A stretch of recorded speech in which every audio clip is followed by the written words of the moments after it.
Welcome to the Dirt on Growing, where we don't just plant seeds, we plant ideas that challenge the norm. I'm your host, Brandon Rust from Full Crop Sciences, and this is the podcast where living soil meets real science. From worm castings to bottled nutrients, microbial inoculants, and chemical pesticides, we're here to question the trends, break down the data, and empower your grow. It's time to think deeper and grow better. What's going on, everybody? Welcome back to the show. Today we're going to be talking about QUILLAJA. So I'm sure you guys have heard of this before, or maybe have even used it.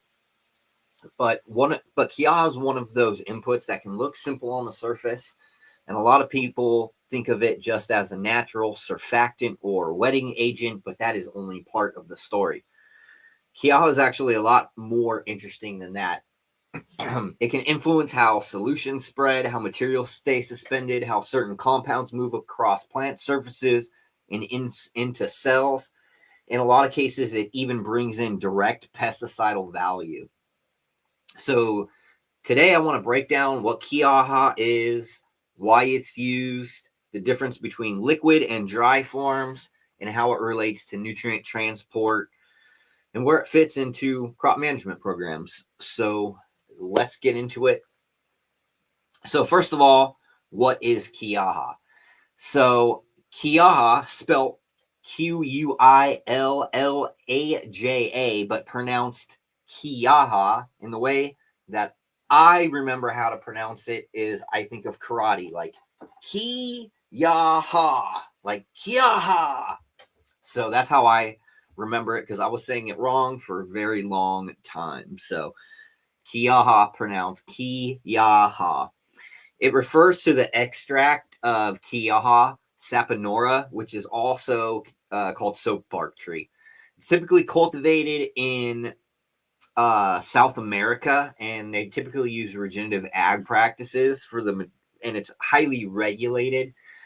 It's a highly regulated industry, and the reason this matters is because it contains compounds called saponins, and saponins are naturally surface active molecules, and what that means is they behave just like soap.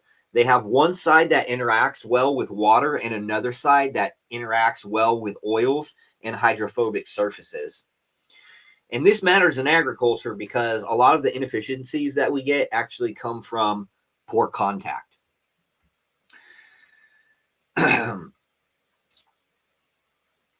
So you can have the right, types of nutrients, you can have the right biologicals, but if you don't have proper movement and proper water infiltration, and those things aren't spread right, or they're not suspended in solution, they can lose their efficiency. And a lot of times when we're talking about organic cultivation, at least when I'm talking about the logistic efficiencies to produce whatever it is that we're cultivating.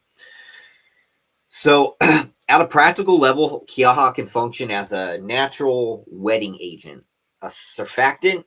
It also works as an emulsifier. So this is really important when mixing any type of oils. A good example is if you are using essential oils for integrated pest management, you know that those things don't mix well with water. And so oftentimes you need an emulsifier to be able to apply that through a foliar application. Now, QUILLAJA is one of those compounds that can be used to emulsify oils in solutions. It can also help spread water more evenly across like the phyllosphere, the leaf surfaces, and penetrate and deliver nutrients more efficiently in media. It also reduces water beading. So it can help disperse hydrophobic compounds easier as well. And it helps build more stable tank mixes, especially when you're working with oils or difficult nutrients to mix.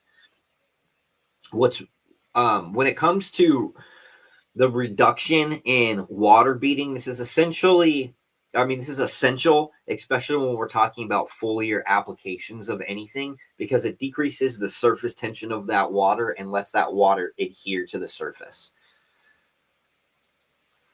Now, one of the things that I wanted to talk about is the difference between liquid QUILLAJA and dehydrated QUILLAJA, because a lot of people assume liquid is one thing and the dry is another thing, but that's not really the right way to think about. And the real distinction is often the extract grades or the purification levels. So it's not just whether it's sold as a liquid or a powder. And I'm going to dive a little bit deeper into this. So liquid QUILLAJA is usually easier to work with. It's a little bit more convenient. It hydrates instantly. It's easier to meter into tanks or in fertigation systems, and it's generally more user friendly if you want something plug and play.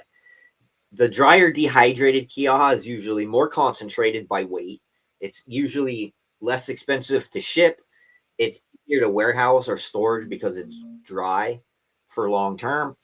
And it's useful if you want to formulate like a dry standardized formula to build your own concentrates or formulations. The choice between liquid and dry is mostly about handling, storage, and formulation efficiency. However, the actual performance is actually more dependent on the quality of the extract and the content, regardless of whether it's liquid or dry. Excuse me.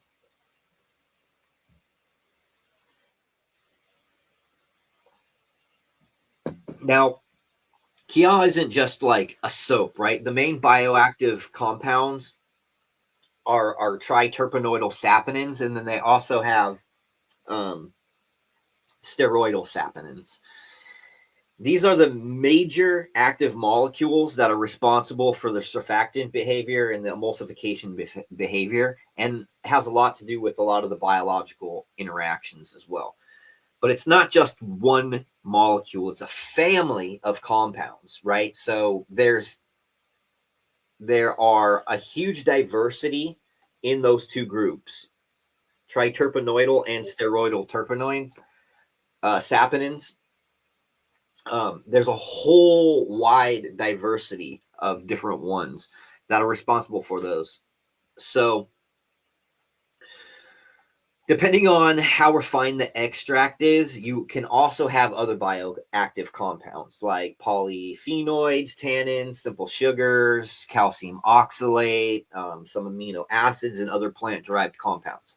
Now, this is really important because when we're talking about the grade of QUILLAJA, it's not just used in agriculture, okay? It's also used in pharmaceuticals, it's used in cosmetology, and it's used in food and beverage. And so oftentimes what they'll do is the pure, more processed, it doesn't contain those biological compounds. And the reason why is because they want to remove those compounds to prevent spoilage. If it's in beverages or food or cosmetics, they don't want those things to be biologically active and promote molds or bacteria or anything like that. And so the less refined extracts are going to give you a broader, more whole profile, while the purified extract is going to act more like a clean, high performance tool. Again, when we go back to like the dehydrated, by weight, you typically have a higher percentage of total saponins, but you lose the diversity of those groups, and then you also lose a lot of those bioactive compounds. So if your goal is, whole extract function, and that's my goal, because again, we're wanting those bioactive compounds because those are the things that are going to have the pesticidal values, the nemacidal values, and the fungicidal values, as well as the things that are beneficial to the soil microbiome, and then obviously the surfactant properties. But if your goal is, like to formulate something or, just to have a higher percentage of total saponins, then you might move towards the drier side. So this is why you should care about QUILLAJA, though. Okay, so it can improve nutrient transport and nutrient dynamics. Now, I want to be clear, it's not a fertilizer, but what it does, and I talked about this on previous podcast, how carbon upgrades nutrient transport. And when we're talking about nutrient transport and nutrient dynamics, you can see that some of those bioactive compounds include these saponins. They decrease the surface tension of water and they allow nutrients to move more efficiently. And the way that I like to think about it is if you have surface tension, right, that causes friction. And so things don't move as efficiently. But when you decrease that surface tension, there's less friction and things can move more readily. And this is especially important if you do things like top dress, right, where the majority of the organic material and mineral nutrient ions are sitting near the tops of your soil. You'll want to be able to move those and spread those throughout the system. That's one of the things that it can help improve. But also paired with things like mono and polysaccharides, biofilms, they interface with water and saponins, all right, to help with the movement of nutrients in the transport to upgrade basically mass flow and create better efficiency with those systems. So it's super important when it comes to use efficiency. Now, again, it's not a fertilizer. It's not going to replace anything like nitrogen, phosphorus, potassium, calcium, even though it does contain some aminopeptides, amino acids, and small amounts of things like calcium oxalate. There's not enough to move the agronomic needle. However, because those things can be used biology, they will do whatever is in there. The small amounts can help stimulate some of the biology. It's just not enough as a fertilizer to move the needle. Now, one of the best uses for QUILLAJA is as a foliar spray. So adding it to anything that you need, like let's say Epsom salt or like we talked about essential oils, it helps distribute and spread water across the leaf more evenly by decreasing the surface tension. And this is especially important when you're dealing with insect pests and you're applying IPM products, because oftentimes when you look at the underside of the leaf, right, if you looked at it under a microscope and you see the vein that's going down there, they're large ridges, right? And those ridges are too small for water to penetrate because that water droplet has that surface tension and it can't penetrate in there. When you decrease that, it can get into those little nooks and penetrate and get complete coverage, which is really important when we're talking about efficiency of integrated pest management products, decreasing the beating of that water so you don't have a bunch of runoff. You know, they're not sitting there beating up. It also can help disperse hydrophobic ingredients like oils, again, distributed more evenly in solution. And also when you're trying to emulsify something or keep something in suspension, let's say you don't have the ability to do batch tank, right? To do different batch tanks for your different nutrient bases. Let's say you're doing a hydroponic system and you have to do everything in one tank. You're going to have better efficiency mixing those things together, especially when a lot of those chemical fertilizers, they don't work very well together, right? And so you can help with that process. You can keep them suspended in solution better. You can help them precipitating.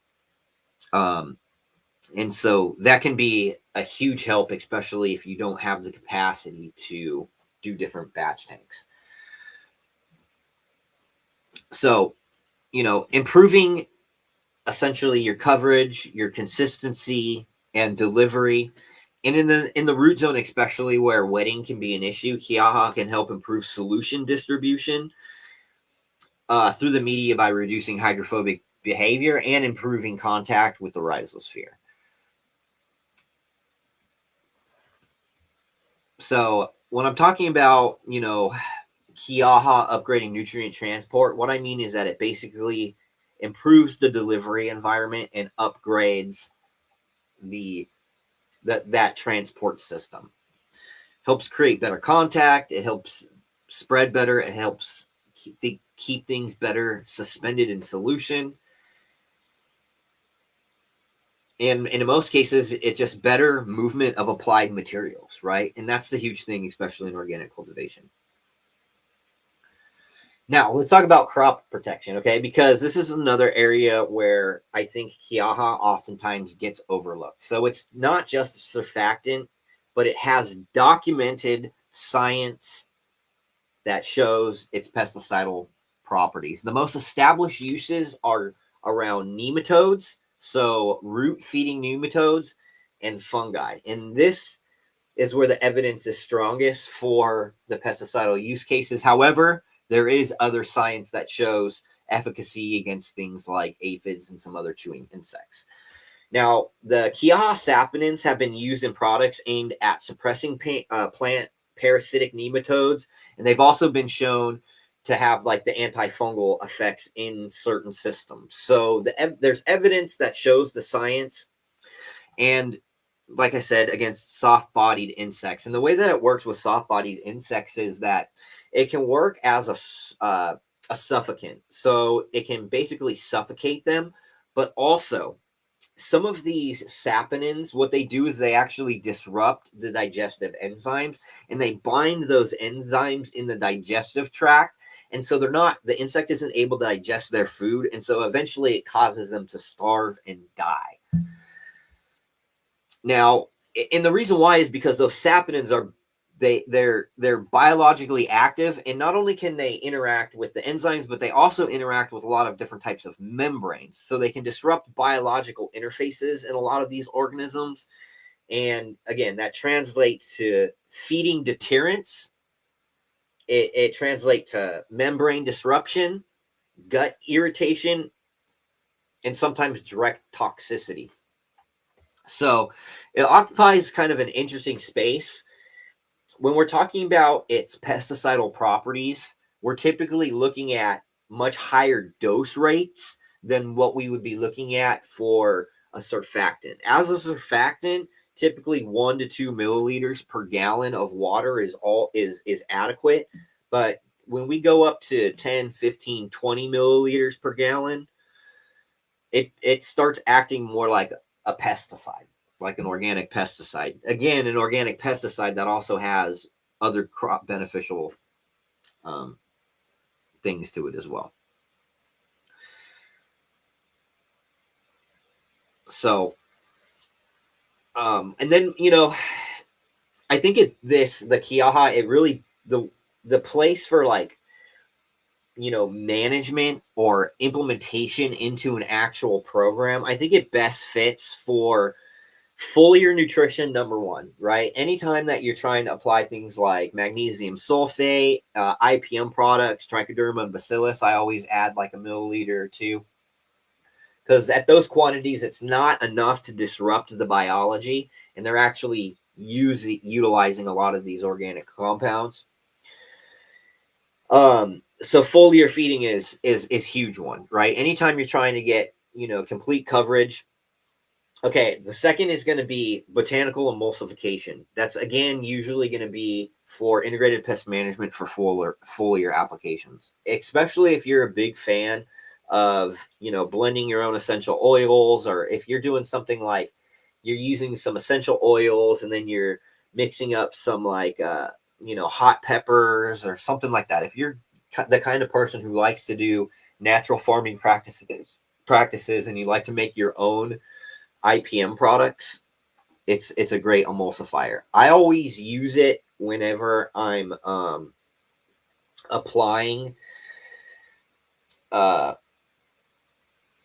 any type of nutrient, like if it's calcium or humates, even microbes, especially when I have media where I've done drybacks on, because oftentimes what will happen is in highly biologically active media, they can go hydrophobic really easily, especially if you do drybacks. And to rehydrate, if you use these surfactants, what's going to happen is it's going to help rehydrate that media while moving those nutrients throughout all parts of that media. So root zone wetting is a huge one for me, and media wetting as a wetting agent. It especially comes in handy after runs, because oftentimes what will happen is you might harvest, that media might dry out. Even if you're trying to reuse that media in a bed, or if you've dumped that media into a pile and it's dry and you want to rehydrate it, QUILLAJA's magical for that. I highly recommend going on to the how carbon interfaces with nutrient transport as well, because I feel like that is one of a really, really great piece of information to understand, like organic versus synthetic, because it doesn't matter if it's organic or synthetic. We're talking about the actual upgrade of the transport systems, not the actual nutrient ions themselves. And so that can really help dial in that understanding. All right, so that's kind of my little spiel on QUILLAJA. I'm going to open this up to questions from the chat. I see we got about 90 people in here. Make sure that you guys like, subscribe, share. Let's get our numbers up. So here's a question. Is the surfactant ever antimicrobial? So in higher dose rates, it can be microbial. But it's usually kind of more target specific. You know, if you're trying to deal with things like fusarium, and this is why I say that. One of the reasons why we don't always have cold press QUILLAJA or cold process QUILLAJA in stock is because it is so biologically active. Because I get the grade that has the most biological components. Now, once it starts getting warmer into the season, what'll start happening is that biology will kick up, and even in that concentrate liquid, it'll start to ferment, right? And so you'll start seeing the bottles expand and stuff. And that's one of the reasons why I do this seasonally. So we've just restocked. It's available on the website now. But it's like we do in limited quantities, because if I was to just get a lot of it in and it was sitting on our floors, we've had this happen before. We had everything bottled up. Eventually it gets really active when it starts getting warmer, and then bam, it starts fermenting.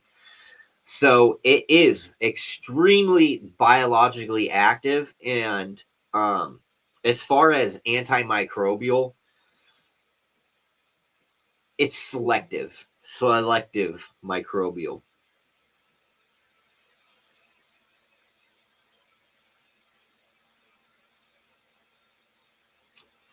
Opening it up to questions. Can QUILLAJA be sprayed during flowering? This is a great question. No, I don't. I do not recommend using any type of surfactants. And the reason why is because, you know, we talked about the molecule, right? And one end of the molecule is hydrophilic, right? It wants to like grab onto oils. It wants to rehydrate. And then and the other one, one is, you know, it you know, gets in there with the water, and the other, it grabs onto oils. And so what happens is, if you're spraying this, and those substances are coming in contact with the fatty lipids from the trichome heads, they could dissolve those and disrupt those membranes. The whole thing about this surfactant is that it has the ability to disrupt membranes. That's why one of the reasons why it works as a pesticide. That's one of the reasons why it's able to move and transport nutrients more efficiently into the roots and into cells, is because it has the ability to bypass those things. So it can disrupt those membranes. So it's not safe to spray during flower. I only use it as a foliar application in veg. However, applying it to your media in flowering phase is fine. So Nathan is asking, is yucca the same, so to speak? They're similar. So they both contain saponins. However, QUILLAJA is the go-to product for across all industries, whether it's pharmaceutical, agriculture, cosmetic, food and beverage. And it's because that particular plant has a higher diversity and a higher percentage of those active compounds. And so typically yucca is a little less expensive, but it does have similar properties. Okay. It does have saponins. It does have bioactive compounds. So you can get a lot of the same benefits with yucca, and it's going to have a better price advantage. However, the QUILLAJA has again, it's just a higher quality product. And so that's, when it comes to me personally, I always go for the highest quality. So if you look at anything that we have available, whether it's humate fertilizers, there's nothing else like that on the market. Our microbial, our multifunctional probiotic, highest CFU counts on the market. Our spores, nobody can even touch those numbers or price. And so we always want to be able to provide the highest quality. But again, if your budget is smaller, go for yucca. Highly recommend it. You can use it as a surfactant just the same way, and a biostimulant.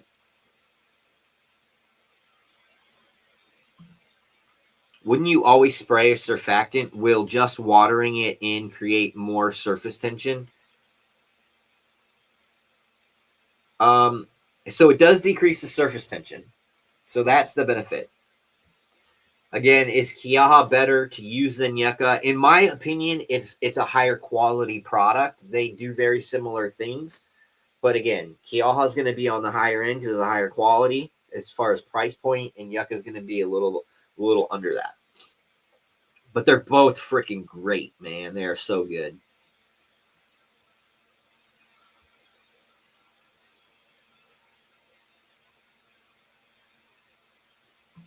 Am I in a bunk bed? Yeah, this is my studio area. So we have my keyboard and everything up here. I just put this up here for if I ever have visitors and stuff, but this is my little area.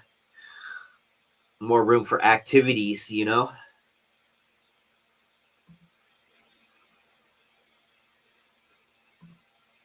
Does QUILLAJA impact gas exchange, oxidizing, and redox impacts? So not that I haven't seen any research or science on that, and just from intuitively, I would say no. It's it does all the things that we just talked about, and when we're talking about like gas exchange, it can impact gas exchange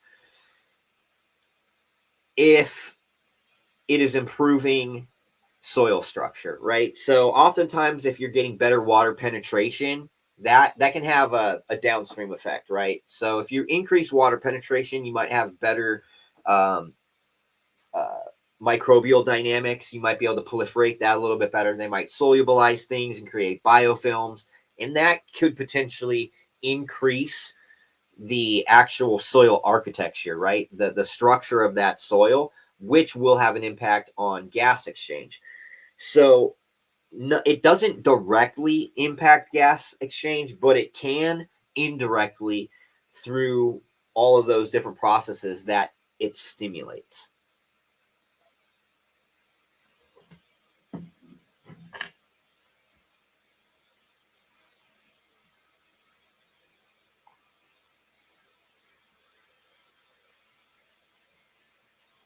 I know. Sometimes I get distracted by what's going on in chat. Everybody's in there talking about bunk beds. Is it better than yucca? In my opinion, but they pretty much both do the same. And aloe, they're all wetting agents. It just which depends on has more saponins. Yeah, and aloe. Like here's the thing too. Like the chemical composition of each one is slightly different. Like so, while aloe vera does have saponins, it contains amino acids. Aloe vera actually contains more, trace minerals, micronutrients. It has way more polysaccharides. It produces way more biofilms, and so they do have similarities, but there's also things that are vastly different from the two. Um, the things that are closest to each other, though, are going to be yucca and QUILLAJA. 1970 Torino says, so can the QUILLAJA and Epsom salt be mixed together and okay to apply? Yeah, absolutely. So you can mix the QUILLAJA with pretty much anything. I don't want to say that it's 100% okay to mix with everything because there might be some things that I don't know about out there. But as far as any of the products that I have, any of the things that I use, or anything I've used in the past with surfact with a like a yucca or a QUILLAJA, I've never seen any negative interactions. usually only more positive outcome that makes more logistic sense, especially if you're trying to decrease waste on inputs and create better solubility, create better suspension, like we talked about. Yeah, and it's great for that first watering of the day. It breaks the surface really quick. One of the biggest things that I love about it is that as somebody who does living soil beds, and I top dress, right? And I'm not really going in there and mixing stuff in, but as those nutrients are breaking down, all the top inch of soil is the most biologically active. It's like the most turnover, it's got the most leaf litter, it's got the most top dress nutrients. But I don't want that to just stay on the top because the majority of the roots are down here, right? And so when I'm using that surfactant, it helps to pull those nutrients in water down into that system and disperse it more evenly. And then in doing so, the nutrients that are carried in water that have less surface tension can be uptaken more efficiently, right? And what happens is they create a wider surface area of water to root as well, so you get better um, root contact. When QUILLAJA ferments, is it still okay to use? Yeah, absolutely. What's happening is that in the QUILLAJA that I get, it has a lot of sugars in it still. Sugars, amino acids, polyphenols, tannins. These are all carbon compounds that biology can utilize. And so once it starts kicking up, because what'll happen is you have lactic acid bacteria and all types of microorganisms that are ubiquitous to the environment. So if you have contact with the atmosphere or whatever, and slowly over time that biology starts building up, and then all of a sudden it gets warm, it starts to ferment. It's okay to use fermented though. It's actually kind of like an added bonus because which type of microbes are fermenting, and those are all things like lactic acid bacteria, which is adding an additional benefit into that mix.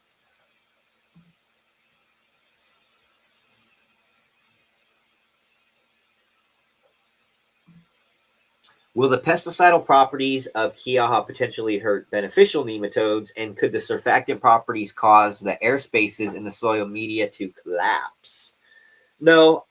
What's going to happen is it's just going to help with water penetration into those areas that are hydrophobic.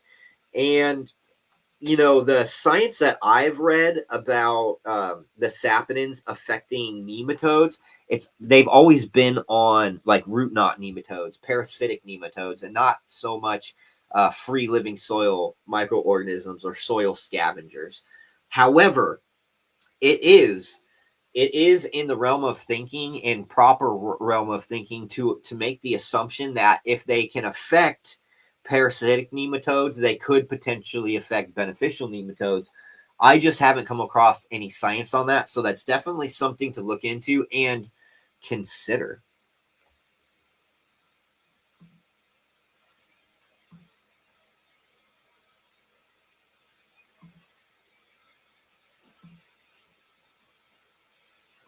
Is QUILLAJA a good substitute for insect frass?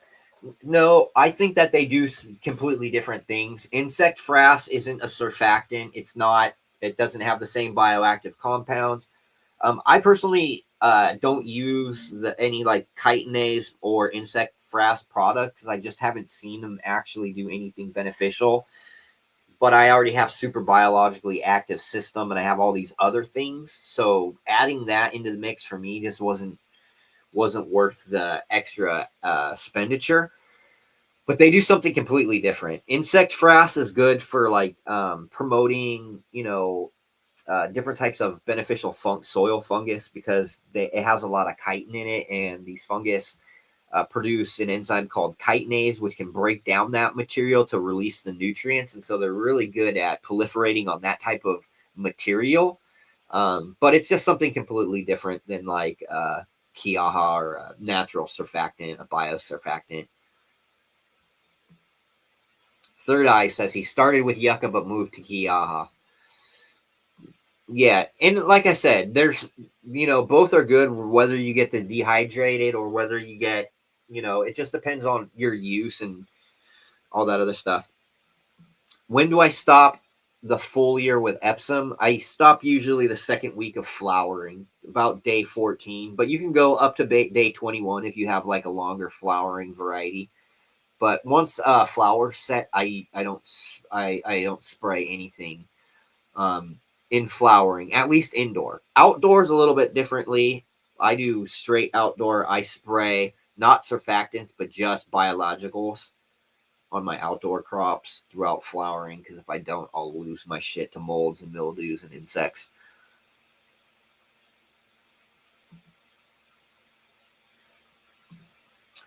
Can you get into how QUILLAJA affects aphid salvia glands?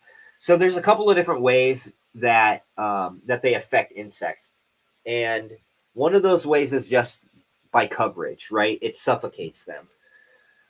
So that is direct contact. But there's also indirect contact where if you've sprayed a plant with the QUILLAJA and it consumes some of those saponins, what happens is, because of that molecular structure where you have, you know, one water loving end and one oil loving end, it can disrupt enzymes and membranes, right? Because you have to remember, when we're talking about cellular membranes, we're usually talking about fats and lipids, and the movement of water through fats and lipids. And so when you have something that basically makes it so fats and lipids can combine, those membranes, they don't function anymore. All right. And so it disrupts their internal membranes, so things just get all fucked up, and there's that way. But also, like, they interact with the enzymes. So you have these insects also have digestive enzymes, and these digestive enzymes have to break down the material that they're eating to liberate those nutrients to feed their cells, just like plants do in the soil, the microbes do in the soil. Now, if those enzymes don't function and they're all binding together and they can't tear apart that material that's in their gut, what ends up is they can eat, but they can't process it. So they start becoming lethargic. They end up essentially starving to death.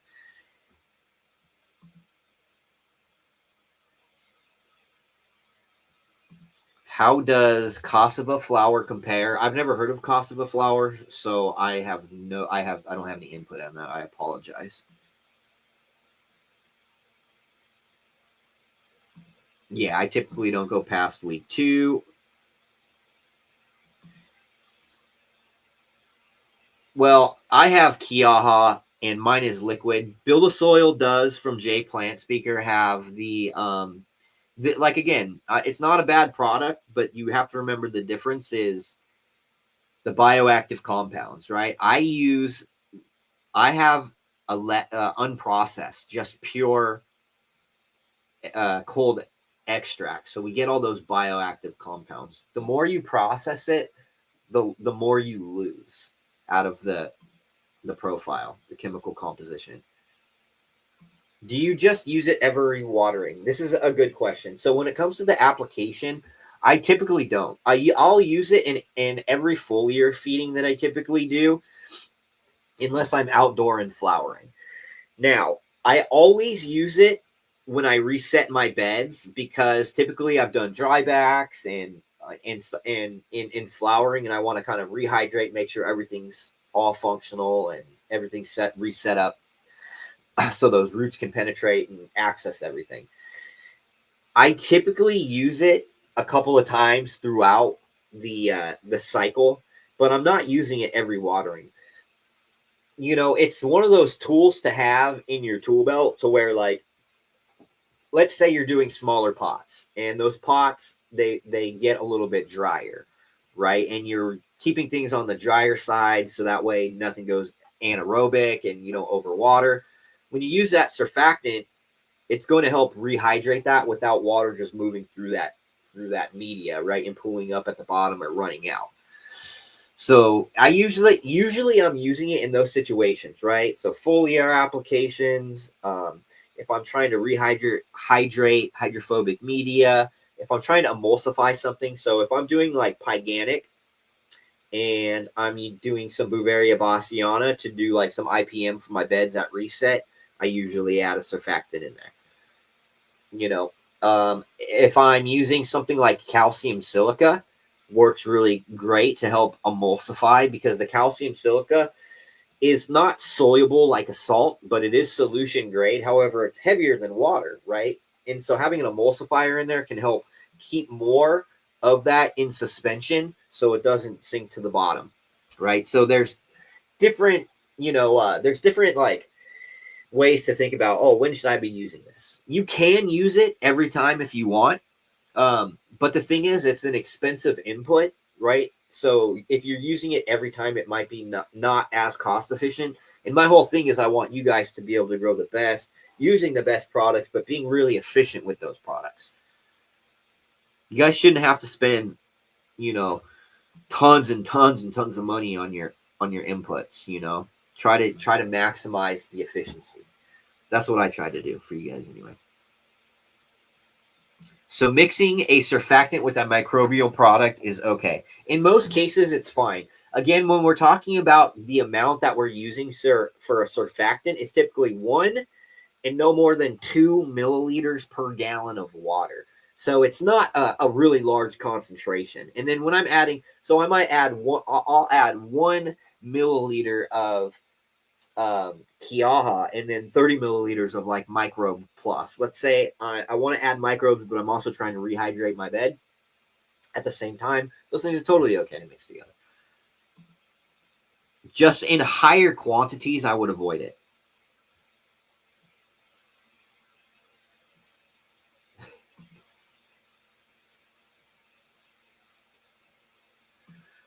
IQ is cheaper directly from Jay Plant Speaker. That may be true, but he has a dehydrated version, less bioactive compounds, and I have a different type of product. I don't know if anybody else has cold pressed.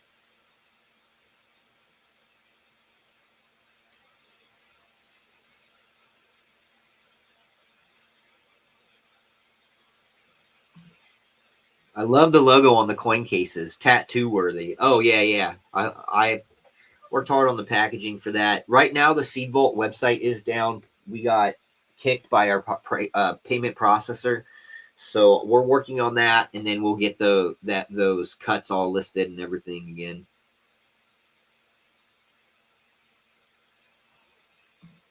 Would any spores hinder or harm good bugs in the soil bed like Bouveria bassiana? What's really interesting is a lot of insects that are a lot cleaner, like mites and stuff, right? A lot of predators are really clean. They're a lot faster moving. And so the Bouveria doesn't seem to affect things like mites. That's why I don't recommend it for things like spider mites or russet mite. Is they don't seem to affect things like beneficial mites, even like spider mites, really. Um, it's they have a wide group of things that they can affect, but for the most part, the things that you're going to see that are beneficial aren't going to be impacted by Bouveria bassiana. You might impact things like rove beetles if you have rove beetles or pirate bugs. And like any types of beetles could potentially be affected.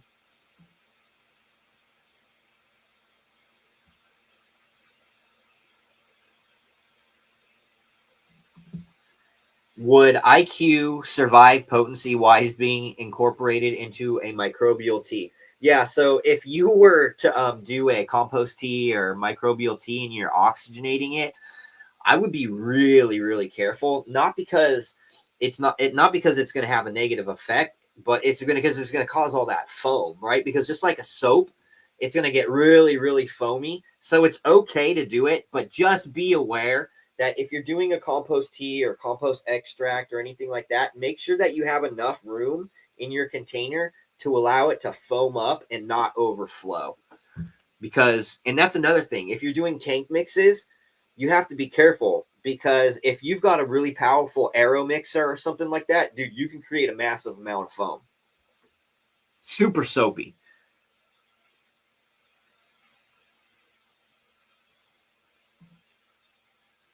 Surfed Out says, I'm an old cat and have been growing on Bro Science for years. This guy here is the mentor of the year. Well, I appreciate it. I'm just hoping everybody grows.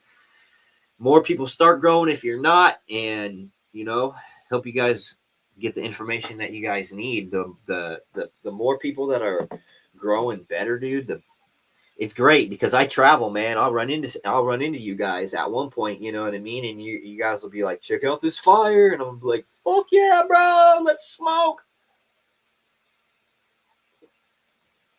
So you guys know what it is, dude. All right, so you're sending out unreleased seeds with orders of 100 or above. Who made the seeds? I did. It is actually the Berry Bad Dog, and I actually have some already in testing. And it is Chem D Blueberry Train Mac crossed back to Blueberry Train Mac. So it's basically a Chem D Blueberry Train Mac cross, Berry Bad Dog. I guess it would be considered a Blueberry Train Mac BX, but it fucking hits so hard on the chem. It hits way harder on the chem side. It's so acrid and pungent, and it's like bleach cleaner, not like pine salt cleaner, bleach cleaner, like ammonia cleaner with berry scents in it. It's pretty wild. But yes, they are going out with orders of $100 or more until supplies last. And we're restocked on the QUILLAJA. I know a ton of people were waiting for me to resupply. So I decided to put together a podcast, talk all about it, so you guys know, the difference between dry from, and again, it gets even more expensive. So what you guys see on some of the, on like, with my products or Build a Soil or Jay, when you start getting into the food grade and the pharmaceutical grade, we're talking about really, really expensive. I mean, they use QUILLAJA in things like vaccines even.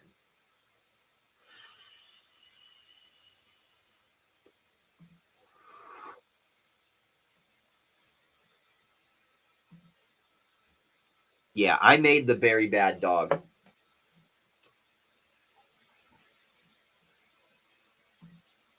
And my Blueberry Train Mac, I've never had any instability on any of it ever. It's super, super stable. I love it. I love that one. It's one of my favorites.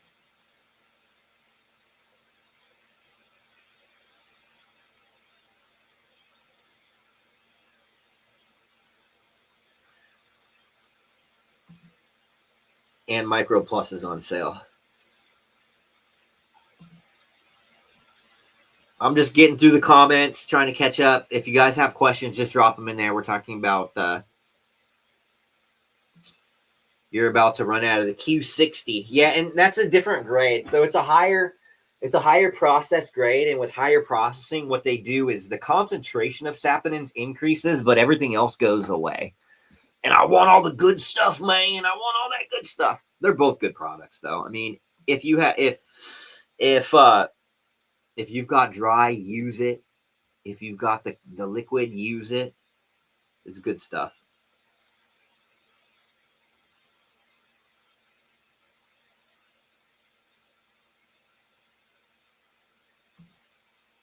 So Caliber, yeah, says you're going to breed with some of my work. It's all you, buddy. Get it done.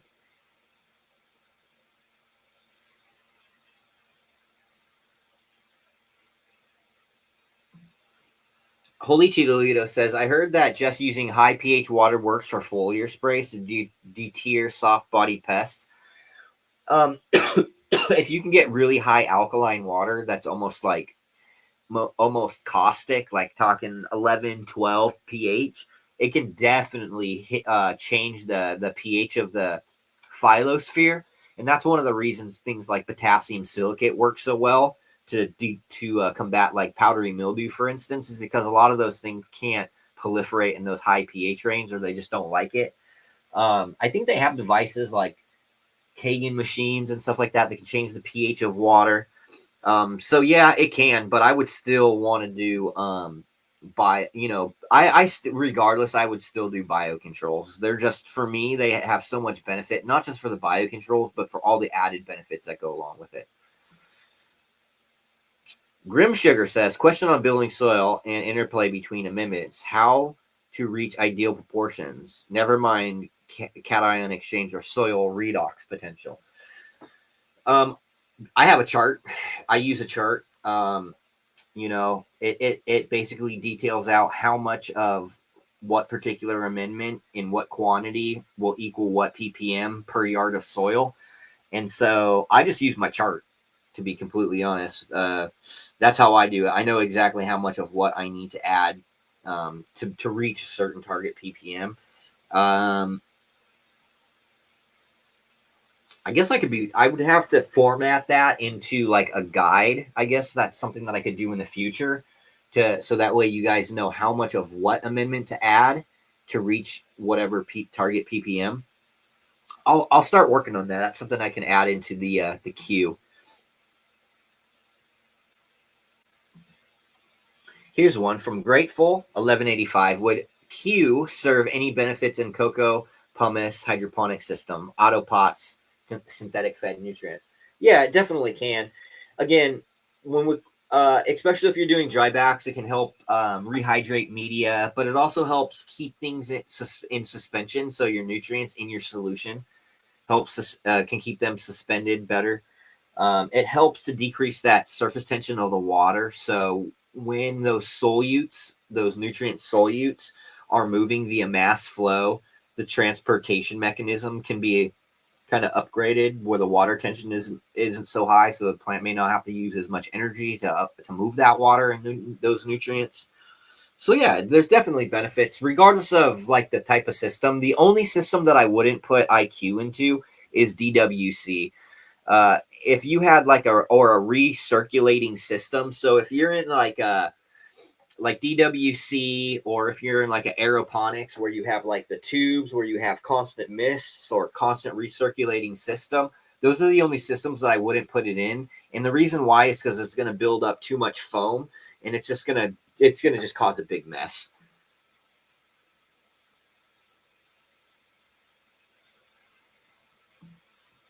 Does the lactobacillus complete with other microbes, or can it be foliar spray to increase mold resistance? You can use labs as a foliar spray for bioprotectant, and it works really great. In fact, it works synergistically with yeast. It works synergistically with photosynthetic bacteria. It works synergistically with bacillus species. It works synergistically with trichoderma, and it works synergistically with mycorrhizal. It will antagonize some other bacteria and fungal pathogens. I have a complete podcast on lactic acid bacteria, yeast, bacillus, and Saccharomyces, or fermentive yeast. If you want to watch that podcast, it's a great podcast. It talks about all the synergy and the metabolites and the benefits that they produce for plants and soil systems. Yeah, dude. Blueberry Train Mac. Blueberry Train Wreck for life, bro. It's the best one. And the thing is that I will continue to do line work for years to come. Like, it's not just a one-off. Like, the work that I do with the Black Lime Reserve, the Limarilla, the Death Breath stuff, the Chem Crosses, like, that's all you'll see from me, essentially, for decades. I assume that my tastes aren't going to change that much. They haven't in the last 25 years. So, that I've been growing. So, it's going to be longevity over just putting new stuff out all the time. I want to be able to dial in the flavors and do line work and find nuanced profiles and nuanced highs and always be working those lines. And then you guys get to see those progressions over the years. Because I know so many of you have bought in the F1s, F2s, different F3s, and grown out all the different varieties to see the different lines that have come out of it. So I appreciate everybody.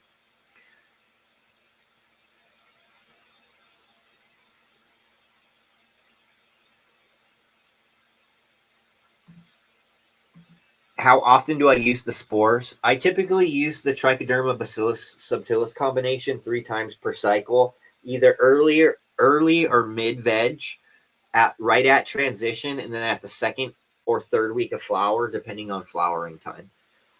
The last application is right when flowers start to set. I do 1 full year application. It's the last thing I do to help protect against pathogens, and then I do a soil drench. But I soil drench and foliar spray 3 times per indoor run, and then outdoor I do it way more frequently. I do it like a couple times a month outdoor, just because my pest pressure, my pathogen pressure on my outdoor is just super high in my area.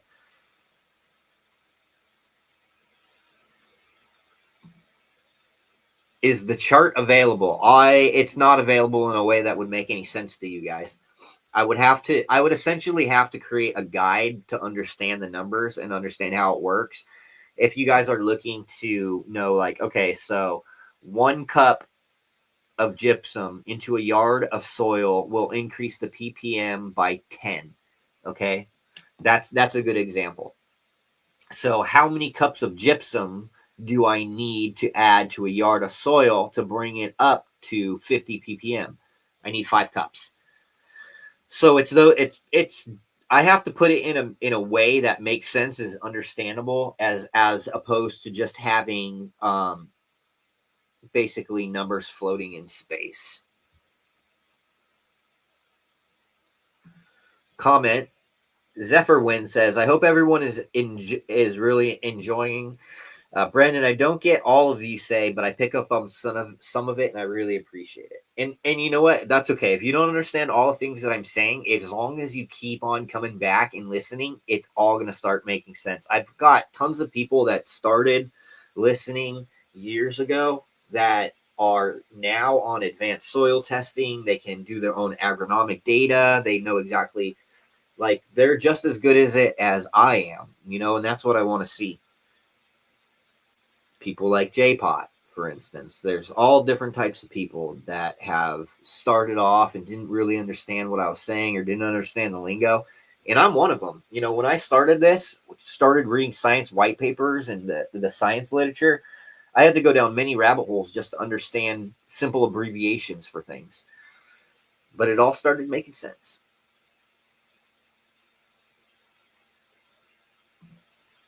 Can you touch down on a good combination? Yeah, so the trichoderma and bacillus combination, which is available on the website, that's my go-to for all pathogens, whether it's Fusarium, Septoria, Alternaria, Pseudomold, Botrytis, Pythium.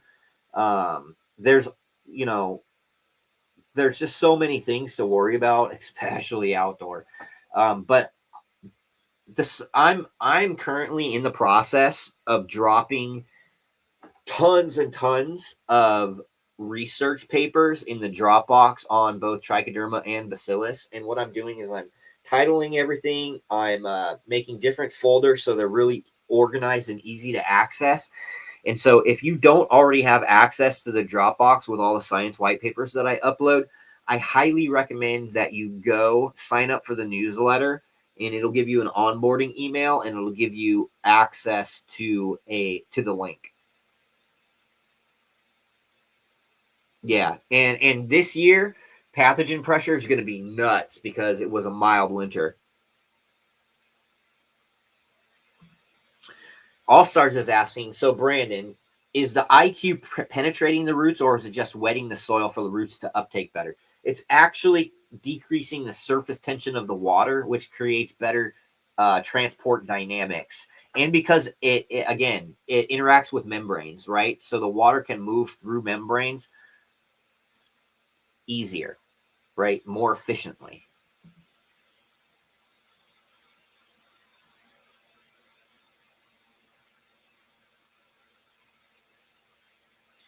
Also, I'm just going to put this I'm going to share this.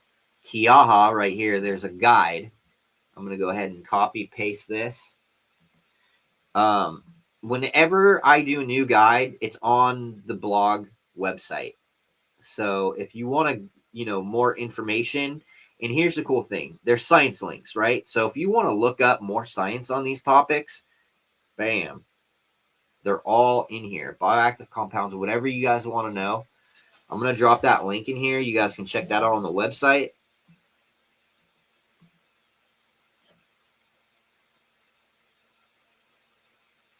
Do I have any products containing enzymes? Well, the Micro Plus has enzymes because those microorganisms are producing those enzymes when they're proliferating during fermentation. But as far as enzymes, I don't sell enzymes, and I don't use just enzymes because they're usually too harsh. They fluctuate pH and they break things down way too fast. The only time really you should be using an enzyme is if you're doing cleaning, like cleaning out your lines. If you're doing NFT or if you're doing fertigation lines.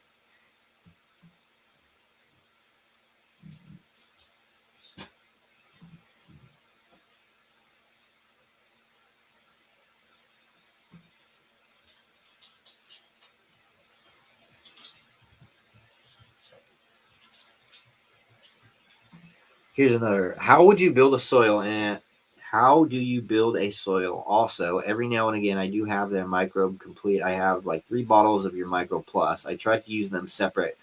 Would it interfere using them? No, it would be fine if most most of the beneficial microbes, they're compatible. Not all of them, but trying to get through comments. I get distracted by the comments, especially when it's just back and forth. But anyway, that is my whole thing on IQ, guys. It is available. It's limited supply. I don't always keep it in stock, but it's available now. $100 orders are over. Will come with the Very Bad Dog freebies. I'm going to sign off for now. Make sure you guys sign up for the newsletter. Make sure you guys check your spam folders for updates. I'll see you guys soon. Peace out.